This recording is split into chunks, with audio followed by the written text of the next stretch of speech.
Pourquoi sommes-nous autant fascinés par Batman? Ce n'est ni un extraterrestre, ni un mutant, ni un dieu. C'est un homme, brisé, hanté, et pourtant inarrêtable. Batman n'est pas un héros comme les autres. Il est une énigme, une obsession collective. Et derrière son masque, se cache peut-être bien plus que de simples gadgets et un costume sombre. Dans cette vidéo, on va plonger dans les recoins les plus sombres de l'âme humaine, à travers le prisme du justicier de Gotham. Pourquoi Bruce Wayne choisit-il la peur comme arme? Que cherche-t-il réellement dans cette guerre contre le crime? Et si le véritable mystère, c'était son esprit? Loin des explosions et des super-pouvoirs, Batman nous parle d'un combat intérieur. Celui d'un enfant marqué à jamais, qui transforme sa douleur en mission. Un homme qui ne cherche pas la lumière, mais apprend à vivre dans l'ombre. Ce n'est pas la force qui définit Batman, mais sa volonté de ne jamais plier. Pas face aux criminels, pas face à lui-même. Il est le reflet sombre de ce que nous pourrions devenir si la douleur dictait nos choix. Prépare-toi à découvrir une facette de Batman que tu n'as jamais vue. Plus humaine, plus fragile, et peut-être plus effrayante. Tout commence dans une ruelle sombre. Un soir banal, 2 coups de feu, et un enfant figé, incapable de comprendre que ses parents viennent d'être arrachés à lui. Ce moment, cette scène, est plus qu'un souvenir, c'est une cicatrice vivante.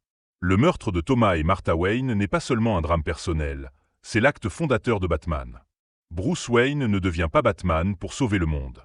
Il devient Batman pour empêcher que ce cauchemar se répète. Chaque nuit passée à traquer les criminels est une tentative désespérée de réécrire le passé. Il ne cherche pas la justice, il cherche à reprendre le contrôle sur un événement qui l'a plongé dans le chaos. C'est une quête d'ordre née du chaos pur. Ce traumatisme originel est au cœur de toute sa psyché. Il n'a jamais fait son deuil.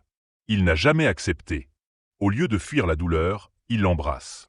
Il la transforme en force, en discipline, en mission. Mais à quel prix? Peut-on vraiment guérir en revivant son traumatisme encore et encore? La psychologie moderne parle de « syndrome de répétition traumatique ». Le besoin inconscient de revivre une scène traumatisante dans l'illusion de pouvoir, un jour, la maîtriser. Batman en est l'illustration parfaite. Il ne cherche pas à guérir, il cherche à contrôler. Il refuse d'être une victime. Il se convainc qu'en neutralisant un voleur, il venge à nouveau ses parents. Et ce besoin n'a pas de fin. Car la vérité, c'est que la douleur est devenue sa seule boussole. C'est ce qui donne un sens à son existence. Il n'est pas seulement en guerre contre le crime, il est en guerre contre son propre passé. C'est là que réside le paradoxe de Batman. Il est né d'un acte de violence, et combat la violence avec encore plus de violence. Non pas pour se venger, mais pour se reconstruire. Chaque criminel arrêté, chaque ruelle sécurisée, c'est un pas vers une paix intérieure qu'il n'atteindra peut-être jamais. Comprendre ce traumatisme, c'est comprendre toute la logique émotionnelle de Batman. Et surtout, pourquoi il est incapable d'arrêter. Qui est vraiment Bruce Wayne? Et surtout, est-ce lui qui joue le rôle de Batman, ou Batman qui joue le rôle de Bruce Wayne? Cette question, en apparence simple, révèle l'un des dilemmes les plus fascinants du personnage. Bruce Wayne incarne la richesse, le charme, la célébrité. Mais cette façade n'est-elle pas justement une façade? Une mascarade sociale pour masquer la vraie personnalité. Le chevalier noir?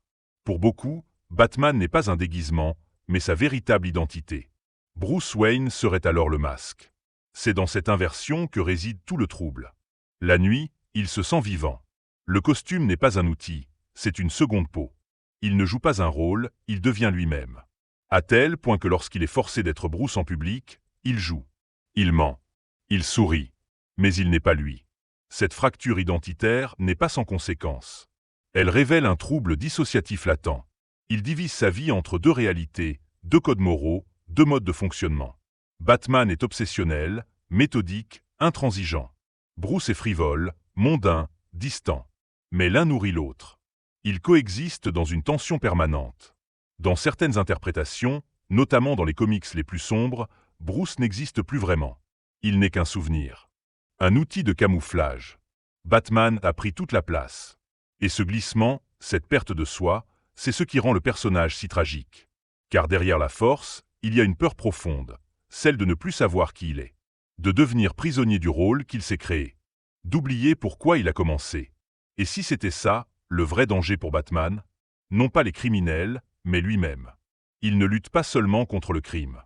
Il lutte pour ne pas disparaître derrière le masque. Pour garder une part d'humanité. Batman agit au nom de la justice. C'est ce qu'il dit. Ce que les autres veulent croire. Mais quand on gratte la surface, une autre vérité émerge. Et si derrière cette croisade, il y avait autre chose qu'un simple sens moral? Et si Batman ne cherchait pas à protéger, mais à compenser? La frontière entre justice et vengeance est floue. Très floue. Un justicier agit selon un code. Un vengeur, lui, suit ses pulsions. Bruce Wayne affirme avoir un code moral strict, pas de meurtre. Mais ce code ne suffit pas à effacer la rage, ni à masquer le besoin viscéral de faire souffrir ceux qui lui rappellent la nuit du drame. La manière dont il s'acharne, parfois jusqu'à l'épuisement, en dit long. Il ne combat pas seulement le crime. Il se bat contre quelque chose de plus profond, de plus personnel. Un vide qu'il ne peut combler. Une blessure qui ne cicatrise pas. Et chaque coup qu'il donne n'est pas seulement pour arrêter un ennemi, mais pour soulager une colère ancienne. Et cette obsession a un coût. Physique, psychologique, social.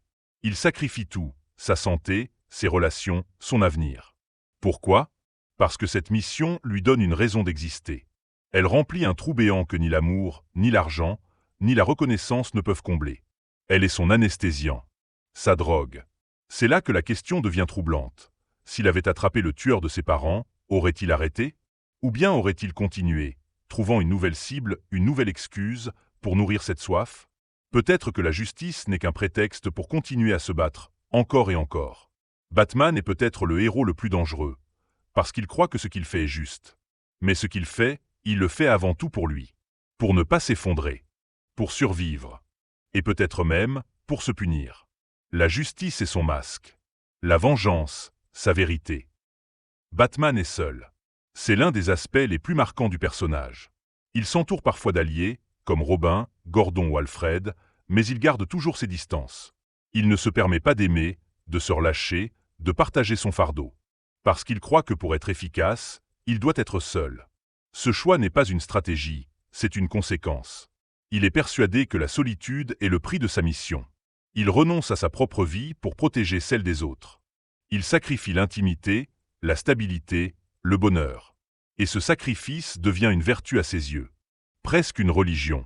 C'est ce qu'on appelle le syndrome du chevalier noir, une tendance à s'auto-sacrifier pour un idéal jusqu'à l'extrême. Il ne dort presque pas. Il mange peu.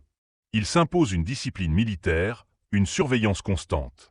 Chaque faiblesse est un risque. Chaque émotion est une distraction. Mais ce mode de vie l'épuise, l'éloigne, l'isole. Il devient inaccessible, intouchable et, paradoxalement, vulnérable. Car à force de tout donner, il ne garde rien pour lui. Il ne sait pas comment se reconstruire. Comment exister sans cette mission? Comment redevenir humain? Il a construit un monde où il est nécessaire, mais jamais compris. Où il est admiré, mais jamais aimé.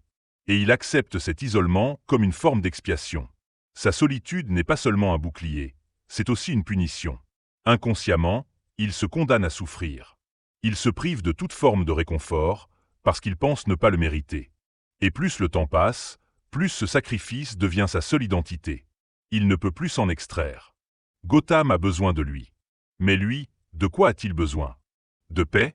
D'amour? Ou simplement, d'une raison de s'arrêter? Batman est le chevalier noir, non pas parce qu'il combat dans l'ombre, mais parce qu'il s'y enterre volontairement. Batman n'est pas qu'un super-héros. Il est un miroir. Un reflet de nos failles, de nos douleurs, de notre besoin de sens. Il incarne la colère que l'on tait, les blessures que l'on cache, et les sacrifices que l'on fait pour des causes qui nous dépassent. Ce qui le rend si fascinant, ce n'est pas sa force ou ses gadgets. C'est sa capacité à continuer. Malgré la souffrance. Malgré la peur. Malgré lui-même. Il ne sauve pas seulement Gotham. Il tente de se sauver lui-même.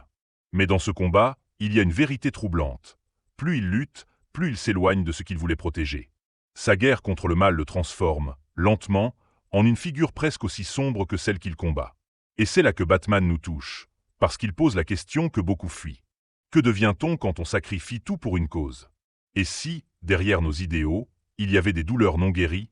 Batman n'est pas un modèle. Il est un avertissement.